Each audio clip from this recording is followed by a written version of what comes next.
Assalamualaikum warahmatullahi wabarakatuh. Saya Istiana. Seperti biasa, saya akan men-share tugas mata kuliah kewirausahaan. Oke, kali ini saya akan mereview jurnal dari Helisa Margahana dari Sekolah Tinggi Ilmu Ekonomi Trisakti Sumatera dan Eko Trianto dari Sekolah Tinggi Ilmu Ekonomi Surakarta mengenai membangun tradisi entrepreneurship pada masyarakat. Tujuan dari penelitian ini adalah untuk mengetahui bagaimana membangun tradisi entrepreneurship pada masyarakat. Penelitian ini menggunakan metode kajian pustaka untuk membahas topik yang dikaji.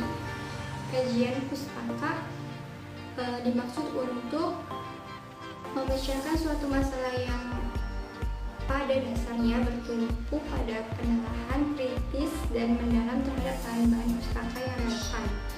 Hasil dari telaah pustaka menyimpulkan bahwa 3 tradisi yang diciptakan oleh keluarga, pendidikan, dan pemerintah mampu mendorong tumbuhnya tradisi entrepreneur pada masyarakat.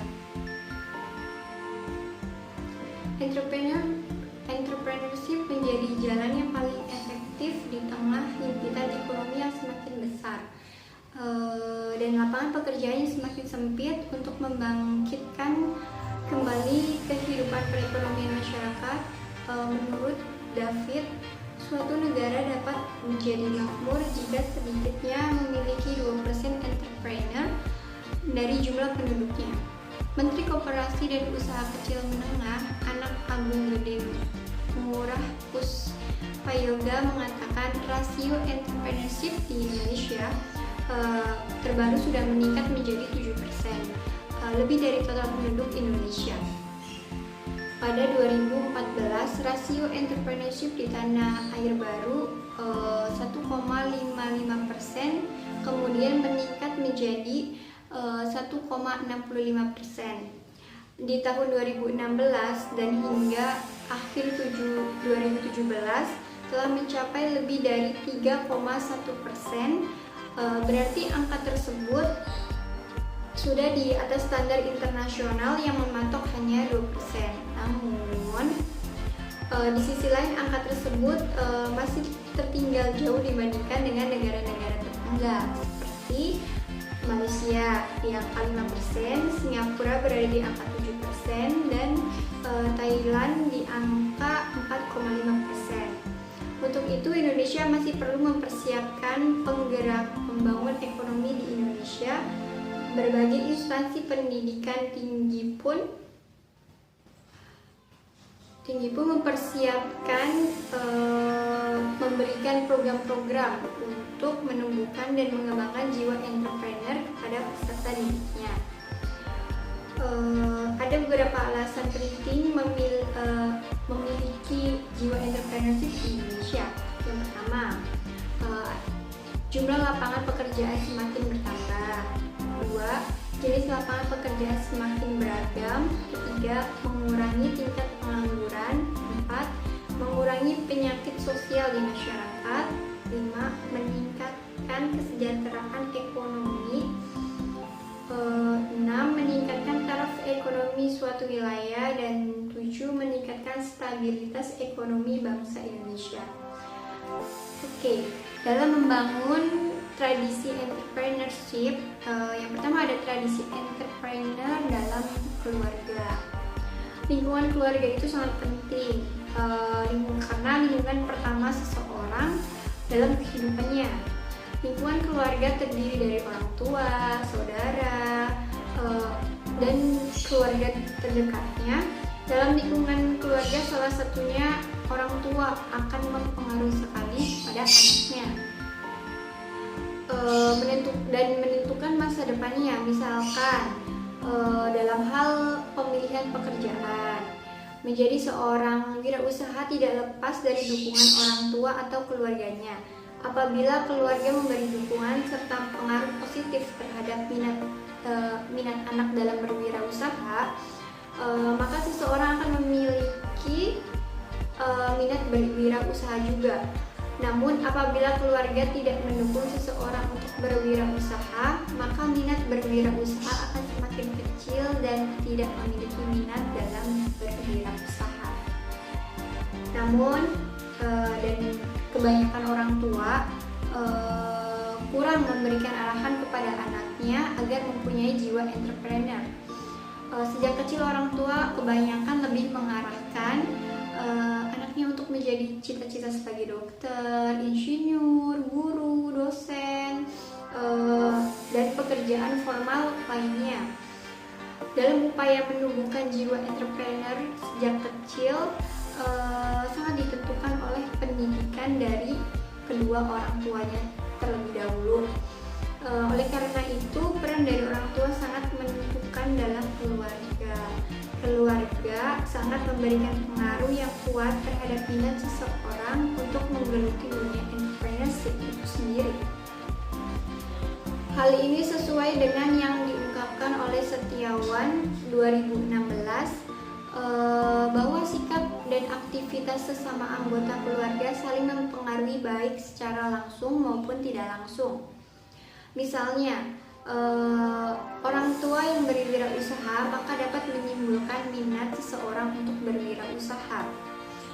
Apabila keluarga mendukung seseorang untuk berwirausaha, maka semakin tinggi pula minat seseorang untuk menjadi wirausaha dibandingkan jika tidak didukung dari lingkungan keluarganya itu sendiri. Lalu ada pendidikan berbasis entrepreneur. Seperti yang dikatakan oleh Sukicu 2011 bahwa tujuan dari pengembangan kewirausahaan di sekolah, perguruan tinggi, dan masyarakat adalah yang pertama, meningkatkan jumlah wirausahawan yang berkualitas. Yang kedua, mewujudkan kemampuan dan memantapkan para wirausaha untuk menghasilkan kemampuan dan kesejahteraan masyarakat. Yang ketiga, membudayakan semangat, sikap, perilaku, dan kemampuan berwirausaha di kalangan pelajar, mahasiswa, dan masyarakat pada umumnya. Keempat, menumbuhkan kesadaran dan orientasi berwirausaha yang tangguh dan kuat terhadap siswa, mahasiswa, dan masyarakat pada umumnya. Berdasarkan penelitian yang dilakukan oleh Ahmad dan kawan-kawannya pada tahun 2013, menjelaskan melalui pendidikan seorang entrepreneur dapat diajarkan dan diciptakan. Pendidikan entrepreneurship adalah pendidikan yang berbasis eksperimental, pengalaman yang lebih mengedepankan praktek di lapangan yang didukung oleh pengetahuan dasar di kelasnya, dan diperoleh hasil bahwa terdapat pengaruh dari entrepreneurship education terhadap perilaku entrepreneur mahasiswanya yang dapat ditunjukkan dengan dimilikinya perilaku achievement, personal control, dan self esteem setelah mahasiswa mendapatkan pendidikan kewirausahaan. Dari beberapa penelitian menunjukkan bahwa pendidikan kewirausahaan atau entrepreneur berpengaruh positif terhadap motivasi berwirausaha. Hal ini mampu mengarahkan generasi muda untuk memilih profesi entrepreneur segenap jiwa dan raga. Dengan pendidikan entrepreneur membantu terciptanya generasi dan tradisi entrepreneur yang mandiri. Lalu ada peran pemerintah dan masyarakat dalam entrepreneur. Pemerintah sudah melakukan upaya komprehensif untuk meningkatkan dan menggalakkan kewirausahaan. Pada tahun 1995, terbitlah Instruksi Presiden Nomor 4 Tahun 1995 tentang Gerakan Nasional Memasyarakatkan dan Membudayakan Kewirausahaan. Tindak lanjut gerakan ini cukup bergema: seminar, lokarya, simposium, diskusi, sampai pelatihan kewirausahaan gaung kuat. Pada tahun 2009 keluar instruksi Presiden nomor 6 terkait pengembangan ekonomi yang kreatif. Hal tersebut menjadi landasan pengembangan kewirausahaan di bidang industri kreatif yang cukup kuat. Ditambah lagi terbentuknya sebuah perguruan tinggi negeri vokasi yang akan memenuhi kebutuhan sumber daya manusia di bidang instruksi kreatif. Peraturan Pemerintah Nomor 60 Tahun 2008 tentang pembentukan Politeknik Negeri Media Kreatif Perguruan Tinggi ini diharapkan dapat menjadi jembatan kesenjangan antara pengangguran dan penciptaan lapangan kerja.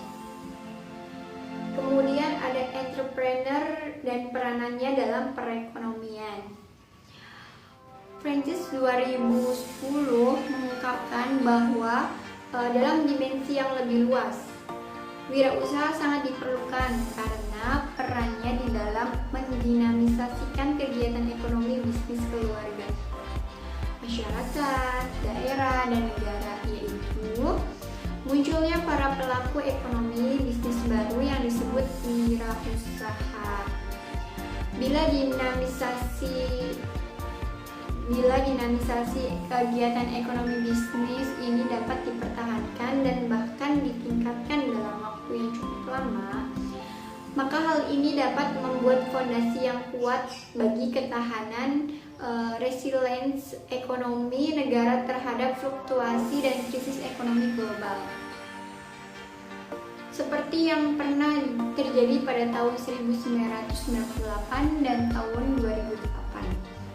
Hingga saat ini, bentuk kegiatan ekonomi bisnis baru dapat dilahirkan oleh wirausaha, seperti munculnya kegiatan bisnis baru, memunculkan pembudayaan semangat persaingan bisnis yang tinggi, dan pemenuhan kebutuhan pasar dengan cepat. Dari penjelasan yang tadi, maka dapat disimpulkan dalam mewujudkan jiwa entrepreneur itu gak mudah dan gak instan. Pasti harus melewati perjalanan yang cukup panjang.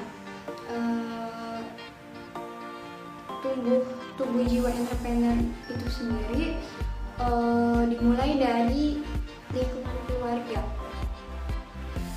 keluarga. Karena adalah tempat pertama kali manusia belajar dan membentuk karakter.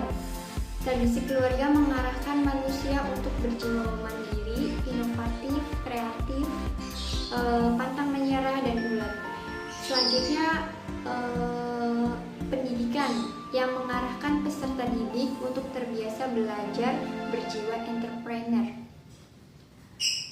Dengan kurikulum pendidikan yang berbasis entrepreneur, peserta didik dibiasakan berperilaku entrepreneur. Sehingga tradisi ini membawa kebiasaan mereka untuk memilih profesi entrepreneur itu sendiri. Terakhir, dukungan dari pemerintah terhadap mereka untuk memilih